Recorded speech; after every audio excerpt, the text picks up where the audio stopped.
अपने YouTube channel iconic information में।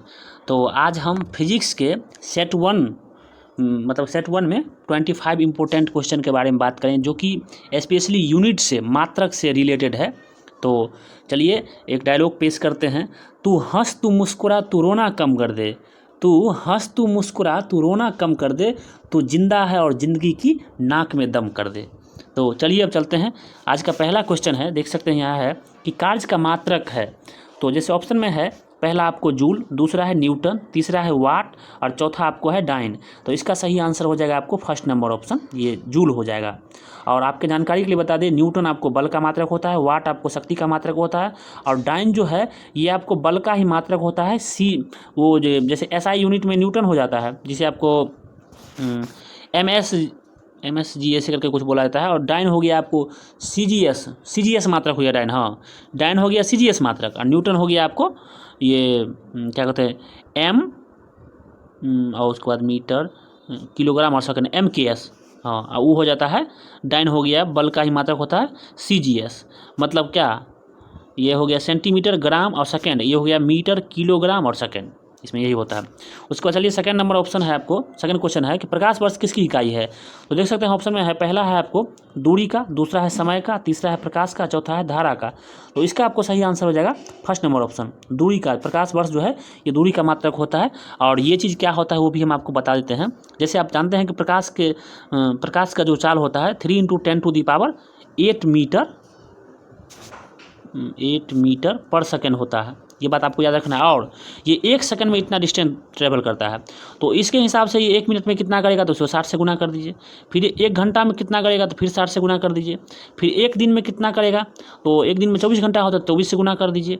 अब 1 दिन का निकल गया। और 1 साल में कितना दिन होता है, तो 365 एवरेज में लिया जाता है, तो 365 से गुना कर दीजिए। मतलब इतना, ये हो गया कि एक वर्ष में प्रकाश के द्वारा ट्रेवल किया गया दूरी प्रकाश वर्ष कहलाता है, जो कि दूरी का मात्रक होता है। ये बात आपको याद रखना है। ये भी हो सकता है कभी पूछ दे कि मान लीजिए प्रकाश वर्ष जो होता है, एक प्रकाश वर्ष कितना मीटर के बराबर होता है, तो वो आप इसको मल्टीप्लाई करके 3 × 10⁸ को 60 से, फिर 60 से, फिर 24 से, मतलब 24 घंटा होता है और 365 दिन होता है 1 साल में। इतना से गुना करने के बाद जो आपको आता है वही हो जाएगा, एक प्रकाश वर्ष का मान हो जाएगा। चलिए अब चलते हैं क्वेश्चन नंबर 3 के बारे में कि बल का SI मात्रक, SI यूनिट क्या होता है। तो देख सकते हैं ऑप्शन में पहला है आपको केल्विन, दूसरा है न्यूटन, तीसरा है पास्कल और चौथा है आपको वोल्ट। तो इसका आपको सही आंसर हो जाएगा न्यूटन, ये सेकंड नंबर ऑप्शन हो जाएगा। और ये जो केल्विन है ये आपको ताप का मात्रक है केल्विन, जो कि 0 डिग्री सेल्सियस पे हो जाता है आपको कितना, 273 केल्विन। ये बात भी आपको याद रखना है। और एक बात और, ये पास्कल आपको दाब का मात्रक है और ये वोल्ट है ये विभवांतर का मात्रक है। ये बात भी आपको याद रखना है। चलिए अब चलते हैं क्वेश्चन नंबर आपको 4 के बारे में बात करते हैं कि निम्नलिखित में से समय का मात्रक नहीं है। तो देख सकते हैं इसमें नहीं है, ये बात आपको याद रखने की जरूरत है। नहीं मिस्टेक हो जाता है, ये बार बार हम हर एक वीडियो में चर्चा करते हैं कि इसको आपको क्वेश्चन को पूरी तरह से गौर से पढ़ना पड़ेगा। आप मान लीजिए यहाँ पे अगर हो सकता है बच्चा मिस्टेक से मान लीजिए नहीं पढ़ा तो मिस्टेक हो जाएगा। इसलिए आपको क्वेश्चन पूरा कंप्लीट पढ़ के उसके बाद जवाब देना चाहिए हर किसी भी क्वेश्चन का। इसमें देख सकते हैं पहला ऑप्शन है अधिवर्ष, दूसरा है चंद्रमा और तीसरा है प्रकाश वर्ष और चौथा है इसमें से कोई नहीं। तो इसका आपको सही आंसर हो जाएगा प्रकाश वर्ष। ये प्रकाश वर्ष जो है ये दूरी का मात्रक है, समय का मात्रक नहीं है। और अधिवर्ष आपको समय का मात्रक है, चंद्रमा जो है ये भी समय का मात्रक है। ये भी बात आपको याद रखना है। चलिए अब चलते हैं क्वेश्चन नंबर आपको 5 के बारे में बात करते हैं। इसमें है कि आपको पार्सेक इकाई है, तो पार्सेक किसका इकाई, ये बात आपको बताना है। तो देख सकते हैं ऑप्शन में पहला है आपको दूरी का, दूसरा है आपको समय का, तीसरा है प्रकाश की चमक की और चौथा है चुंबकीय बल की। तो इसका आपको सही आंसर हो जाएगा 5 नंबर का, ये दूरी का है। पार्सेक जो है ये दूरी का मात्रक है। ये बात भी आपको और ये बात आपको याद रखना है, ये दूरी का मात्रक है फर्स्ट नंबर। चलिए चलते हैं क्वेश्चन नंबर आपको 6 के बारे में बात करते हैं, ल्यूमेन किसका मात्रक है। तो देख सकते हैं ऑप्शन में है आपको पहला ज्योति तीव्रता का, दूसरा ज्योति फ्लक्स का, तीसरा उपयुक्त दोनों का और चौथा इसमें से कोई नहीं। तो 6 नंबर का आपको आंसर हो जाएगा ज्योति फ्लक्स का है। ये ल्यूमेन जो है ये ज्योति फ्लक्स का मात्रक है आपको। अब चलिए चलते हैं क्वेश्चन नंबर आपको 7 के बारे में बात करते हैं। इसमें है कि पास्कल इकाई है। तो देख सकते हैं ऑप्शन में है पहला आर्द्रता की, दूसरा है दाब की, तीसरा है वर्षा की और चौथा है तापमान की। तो इसका आपको सही आंसर हो जाएगा 7 नंबर का, दाब का मात्रक होता है। पास्कल जो है दाब का मात्रक होता है। और दाब बराबर जो होता है ये आपको याद रखना है कि दाब बराबर फॉर्मूला क्या होता है, दाब बराबर होता है आपको बल बटा क्षेत्रफल। ये बात भी आपको याद रखना है। तो उस हिसाब से इसका अगर मान लीजिए आपको यहाँ दाब है और मतलब पास्कल है और इसका जो आप चाहते हैं इसमें लिखना, तो इसका हो जाएगा न्यूटन पर मीटर स्क्वायर, ये भी यूनिट दे सकता है। ये बात आपको याद रखना है कि न्यूटन पर मीटर स्क्वायर भी दाब का मात्रक हो सकता है, और पास्कल भी है। चलिए अब चलते हैं क्वेश्चन नंबर आपको, और ताप का जो मात्रक होता है वो तो बता ही दिए, केल्विन होता है। चलिए अब चलते हैं क्वेश्चन नंबर 8 के बारे में। कैंडेला मात्रक है, कैंडेला किसका मात्रक है वो आपको बताना है। तो देख सकते हैं इसमें है जैसे ज्योति फ्लक्स का, दूसरा है ज्योति प्रभाव का, तीसरा है ज्योति दाब का, और चौथा है ज्योति तीव्रता का। तो 8 नंबर का आपको सही आंसर हो जाएगा, ये कैंडेला है ज्योति तीव्रता का मात्रक है। चलिए अब चलते हैं क्वेश्चन नंबर, और ज्योति फ्लक्स का तो हम अभी ल्यूमेन जो बताए थे, ज्योति फ्लक्स का होता है मात्रक, ये बात इससे पहले बात की थी। अब चलिए चलते हैं क्वेश्चन नंबर आपको 9 के बारे में बात करते हैं कि मात्रकों की अंतर्राष्ट्रीय पद्धति कब लागू की गई। तो देख सकते हैं ऑप्शन है 1969 में, 1971 में, 1983 में और 1991 में। तो इसका आपको सही आंसर हो जाएगा सेकंड नंबर ऑप्शन, ये 2 नंबर में जो है 1971 हो जाएगा 9 नंबर का। अब चलिए चलते हैं क्वेश्चन नंबर आपको 10 के बारे में बात करते हैं कि हर्ट्ज क्या मापने की यूनिट है। तो देख सकते हैं ऑप्शन में है पहला आपको तरंग दैर्ध्य का, दूसरा है तरंगों की स्पष्टता का, तीसरा है तरंगों की तीव्रता का, और चौथा है तरंगों की आवृत्ति का। तो 10 नंबर का सही आंसर हो जाएगा तरंगों की आवृत्ति का, ये हर्ट्ज जो है तरंगों की आवृत्ति का ऐसा मात्रक है। अब चलिए चलते हैं क्वेश्चन नंबर आपको 11 के बारे में बात करते हैं कि विद्युत मात्रा की इकाई है। देख सकते हैं ऑप्शन में है आपको पहला एम्पियर, दूसरा है ओम, तीसरा है वोल्ट और चौथा है आपको कूलाम। तो इसका आपको सही आंसर हो जाएगा विद्युत मात्रा का ये एम्पियर हो जाएगा, और ओम जो है ये प्रतिरोध का मात्रक है, वोल्ट आपको विभवांतर का, और कूलाम आपको चार्ज का जो आवेश का मात्रक होता है। ये बात भी आपको याद रखना है। चलिए अब चलते हैं क्वेश्चन नंबर आपको 12 के बारे में बात करते हैं कि एसआई पद्धति में लेंस की शक्ति की इकाई क्या है। तो देख सकते हैं इसमें पहला है आपको वाट, दूसरा है डायोप्टर, तीसरा है ऑप्टर और चौथा है मीटर। तो इसका आपको सही आंसर हो जाएगा डायोप्टर होता है। और वाट हम बार बार बात चर्चा कर रहे हैं, वाट जो है शक्ति का मात्रक होता है। शक्ति बराबर क्या होता है, तो शक्ति बराबर होता है आपको वर्क बट्टा टाइम।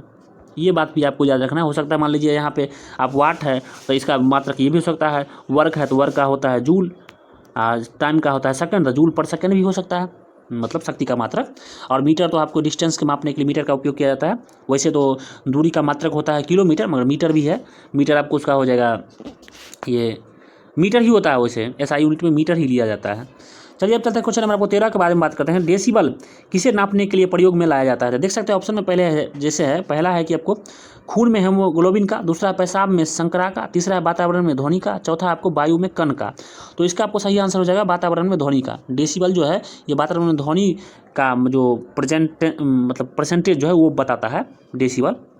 और चलिए चलते क्वेश्चन नंबर आपको 14 के बारे में बात करते हैं। इसमें है निम्नलिखित युग में से किन भौतिक राशियों के समान बीमीय सूत्र नहीं है। तो देख सकते हैं इसमें जैसे है पहला आपको बल एवं दाब का, दूसरा है कार्य एवं ऊर्जा का, तीसरा है आवेग एवं संवेग का, चौथा है भार एवं बल का।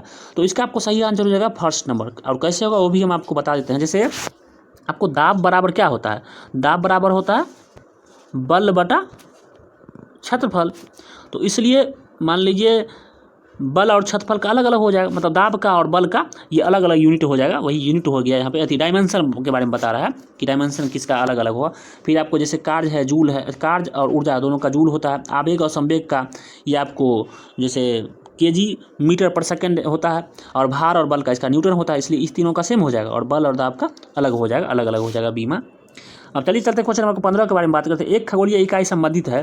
तो देख सकते हैं ऑप्शन में है पहला आपको सूर्य एवं पृथ्वी के बीच की दूरी से, दूसरा है चंद्रमा एवं पृथ्वी के बीच की दूरी से, तीसरा आपको सूर्य और चंद्रमा के बीच की दूरी से, और चौथा इसमें से कोई नहीं। तो इसका आपको सही आंसर हो जाएगा फर्स्ट नंबर ऑप्शन। ये जो है ये सूर्य और पृथ्वी के बीच की दूरी को खगोलीय इकाई ही बोला जाता है, ये बात आपको याद रखना है। चलिए अब चलते हैं क्वेश्चन नंबर आपको 16 के बारे में बात करते हैं। निम्नलिखित में से कौन सी अविमीय राशि है। तो देख सकते हैं ऑप्शन में पहला है आपको कि पहला है विकृति, दूसरा है श्यानता गुणांक, तीसरा है गैस नियतांक, चौथा है प्लांक नियतांक। तो इसका आपको सही आंसर हो जाएगा 16 नंबर का ए नंबर, विकृति हो जाएगा। और एक बात और, बीमीय राशि नहीं, मतलब मान लीजिए यहाँ है अविमीय, मतलब जिसका बीमा नहीं हो, ये बीमा उसी का नहीं होता है। जैसे मान लीजिए आप दो चीज़ को, जैसे मीटर है ऊपर वाले का और दूसरे वाले का नीचे वाले का भी मीटर है, तो ये मीटर कट के मतलब ये दोनों कट के ही क्या होता है कि ये इसका जैसे कोई चीज़ है, मान लीजिए ऊपर भी मीटर है नीचे भी मीटर है, या फिर ऊपर मान लीजिए केजी किलोग्राम है नीचे भी किलोग्राम आ रहा है, या दो सेम यूनिट अगर ऊपर नीचे आ रहा है तो वो आपस में कट के वो यूनिट उसका या उसका डायमेंशन जो होता है वो ख़त्म हो जाता है, और उसी को आपको अविमीय राशि बोला जाता है, मतलब नॉन डायमेंशनल, जिसका डायमेंशन नहीं हो। तो चलिए अब चलते हैं क्वेश्चन नंबर आपको 17 के बारे में बात करते हैं। निम्नलिखित में से कौन एक सदिश राशि है? तो देख सकते हैं ऑप्शन में है पहला आपको समवेग, दूसरा है वेग, तीसरा है मतलब सदिश राशि नहीं है, और चौथा तीसरा है कोणीय वेग, और चौथा है आपको द्रव्यमान। तो देख सकते हैं इसका आपको सही आंसर हो जाएगा द्रव्यमान। और सदिश राशि क्या होता है? तो सदिश राशि वो है जिसमें परिमाण के साथ साथ दिशा हो, उसे सदिश बोला जाता है, और इसमें परिमाण हो सिर्फ और दिशा नहीं हो, उसे अदिश बोला जाता है। तो यहाँ आपको कह रहा है कि सदिश नहीं है, तो ये द्रव्यमान हो जाएगा। द्रव्यमान में सिर्फ आपको परिमाण होता है, दिशा नहीं होता है। और समवेग है, इसमें भी आपको दिशा और परिमाण दोनों होता है।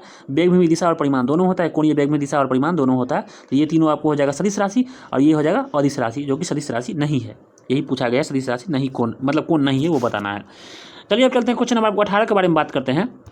इसमें है कि अदिश राशि है, अदिश राशि इसमें कौन है सो बताना है। तो देख सकते हैं ऑप्शन में है पहला है ऊर्जा, दूसरा है बलागुण, तीसरा है संवेग, और चौथा है आपको उपयुक्त सभी। तो इसका आपको सही आंसर हो जाएगा 18 नंबर का ए हो जाएगा। ऊर्जा आपको एक अदिश राशि है, इसमें सिर्फ परिमाण होता है, आपको इसका दिशा नहीं होता। ऊर्जा कोई दिशा नहीं, तो फिर बलागुण में दिशा होता है और परिमाण दोनों होता है। संवेग में भी दिशा और परिमाण दोनों होता है। और संवेग को आपको पी से डिनोट करते हैं, ये बात भी आपको याद रखना। और इसका फॉर्मूला हो जाता है एम भी, और एम भी हो गया तो इसका यूनिट हो जाएगा आपको यहाँ हो गया एम मतलब मास, अभी मतलब वेग हो गया, ये हो जाएगा इसका केजी मीटर पर सेकंड हो जाएगा। ये बात भी आपको याद रखना है। एक मिनट। चलिए अब चलते हैं क्वेश्चन नंबर आपको 19 के बारे में बात करते हैं। इसमें है कि निम्नलिखित में से कौन सी एक सदिश राशि है? यहाँ सदिश बताना है। तो देख सकते हैं ऑप्शन में पहला है संवेग, दूसरा है आपको दाब, तीसरा है आपको ऊर्जा, चौथा है आपको कार्य। तो इसका आपको सही आंसर हो जाएगा 19 नंबर का, ये फर्स्ट हो जाएगा संवेग। और इससे पहले अभी जिक्र किए थे संवेग का क्या कैसे मात्रक होता है, उसको किससे यूनिट मतलब डिनोट किया जाता है संवेग को, इंग्लिश में इसको मोमेंटम बोला जाता है। और दाब के बारे में भी अभी इससे पहले जिक्र किए थे। ऊर्जा आपको इसका जूल होता है, कार्य का भी जूल होता है, दाब का पास्कल होता है, या फिर आपको इसको न्यूटन मीटर पर मतलब न्यूटन पर मीटर स्क्वायर भी दाब का मात्रक बोल सकते हैं। और इसका आपको सही आंसर हो जाएगा संवेग हो जाएगा, फर्स्ट नंबर ऑप्शन सदिश राशि में। अब चलिए चलते हैं क्वेश्चन नंबर 20 के बारे में बात करते हैं। इसमें है निम्नलिखित में से कौन सी राशि सदिश नहीं है? मतलब सदिश नहीं है ये बताना है, अदिश है वो बताना है। तो देख सकते हैं ऑप्शन में पहला आपको विस्थापन, दूसरा है वेग, तीसरा है बल, और चौथा है आपको आयतन। तो इसका आपको सही आंसर हो जाएगा आयतन। आयतन में सिर्फ परिमाण होता है और दिशा नहीं होता है, और इसका सही आंसर 4 हो जाएगा। और आपको विस्थापन में आपको परिमाण के साथ दिशा होता है, वेग में भी अब परिमाण के साथ दिशा भी होता है, और बल में भी परिमाण और दिशा दोनों होता है। और एक बात और, वेग में परिमाण और दिशा दोनों होता है, मगर वेग में परिमाण और दिशा दोनों होता है, इसलिए सदिश हो गया। और चाल में आपको परिमाण होता है मगर दिशा नहीं होता है। कन्फ्यूजन होता है लोगों को कि वेग का जब मान लीजिए यूनिट और चाल का यूनिट दोनों सेम है, तो फिर एक सदिश और एक अदिश क्यों है? ये हम कंफर्म कर देना चाहते हैं कि वेग आपको सदिश है मगर चाल अदिश है। ये बात आपको याद रखना है, क्या कि ये भी क्वेश्चन कभी कभी पूछ दिया जाता है, क्योंकि इसमें कन्फ्यूजन ज़्यादा होता है, ये क्वेश्चन पूछा जा सकता है। इसलिए हम यहाँ पे चर्चा कर दिए हैं कि चाल जो है ये एक अदिश राशि है, ना कि सदिश राशि है, जबकि वेग जो है ये आपको सदिश राशि है, जबकि दोनों का यूनिट सेम ही होता है, मीटर पर सेकेंड होता है। चलिए चलते हैं क्वेश्चन नंबर 21 के बारे में बात करते हैं। निम्नलिखित में से सदिश राशि है, सदिश इसमें कौन है सो बताना है। तो देख सकते हैं पहला आपको वेग, दूसरा है द्रव्यमान, तीसरा है समय, चौथा है आपको लंबाई। तो सदिश राशि कौन है वो बताना है। तो 21 नंबर का आपको सही आंसर हो जाएगा वेग हो जाएगा। वेग, अभी ये बात की थी कि वेग आपको सदिश है और चाल जो है वो अदिश है। फिर आपको द्रव्यमान जो है ये अदिश है, समय भी अदिश है, लंबाई भी अदिश है। तो द्रव्यमान का हो जाता है यूनिट आपको केजी मतलब किलोग्राम, समय का होता है सेकंड, और लंबाई का होता है आपको मीटर। ये बात भी आपको याद रखना है। चलिए अब चलते हैं क्वेश्चन नंबर आपको 22 के बारे में बात करते हैं। इसमें है कि निम्नलिखित में से कौन सा एक व्युत्पन्न परिणाम है। तो इसमें देख सकते हैं ऑप्शन में है पहला आपको घनत्व, दूसरा है द्रव्यमान, तीसरा है आयतन, और चौथा है आपको चाल। तो मतलब परिमाण नहीं है, व्युत्पन्न परिमाण नहीं है। तो इसका सही आंसर हो जाएगा आपको सेकंड नंबर द्रव्यमान का है। कि आपको पढ़े होइएगा कि 7 जो है फंडामेंटल जो यूनिट है उस 7 में ये भी आता है द्रव्यमान भी, और ये जो है घनत्व है, फिर आपको आयतन है, फिर चाल है। तो इस तीनों का आपको इसी 7 का उपयोग करके बनाया जाता है, इसलिए ये तीनों हो गया व्युत्पन्न। और ये द्रव्यमान जो है ये सेकंड नंबर ऑप्शन, ये आपको व्युत्पन्न परिमाण नहीं है। ये बात आपको याद रखना है। चलिए अब चलते हैं क्वेश्चन नंबर 23 के बारे में बात करते हैं। इसमें है कि पदार्थ के संवेग और वेग के अनुपात से कौन सी भौतिक राशि प्राप्त होती है। तो देख सकते हैं ऑप्शन में पहला है आपको वेग, दूसरा है त्वरण, तीसरा है द्रव्यमान, और चौथा है आपको बल। तो इसका आपको सही आंसर हो जाएगा वेग। और ये वेग कैसे होगा वो हम वेग नहीं, एक मिनट मिस्टेक हो गया, ये इसका थर्ड नंबर ऑप्शन हो जाएगा। और ये द्रव्यमान कैसे होगा वो बताते हैं आपको। संवेग जैसे होता है तो संवेग का फॉर्मूला होता है m इंटू भी, और वेग का होता है v। तो ये v और v कट के यहाँ बच जाएगा आपको ये m बन जाएगा जो कि मास होता है, और इसलिए इस दोनों का अनुपात जो हो जाएगा आपको द्रव्यमान हो जाएगा। फिर आपको वेग तो मीटर पर सेकंड होता है, त्वरण आपको मीटर पर सेकंड स्क्वायर होता है, बल आपको न्यूटन होता है मतलब MKS में, और CGS में इसका होता है डाइन होता है, जो कि 1 न्यूटन बराबर 10 के पावर -5 डाइन होता है। ये बात भी आपको याद रखना है।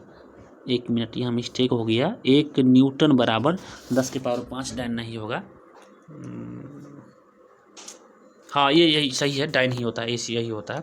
चलिए अब चलते हैं क्वेश्चन नंबर आपको 24 के बारे में बात करते हैं कि प्लांक के अचर में किसका आयाम होता है। तो देख सकते हैं ऑप्शन है, पहला है आपको ऊर्जा का, दूसरा है रेखीय गति का, तीसरा है कोणीय गति का, चौथा है आपको बल का।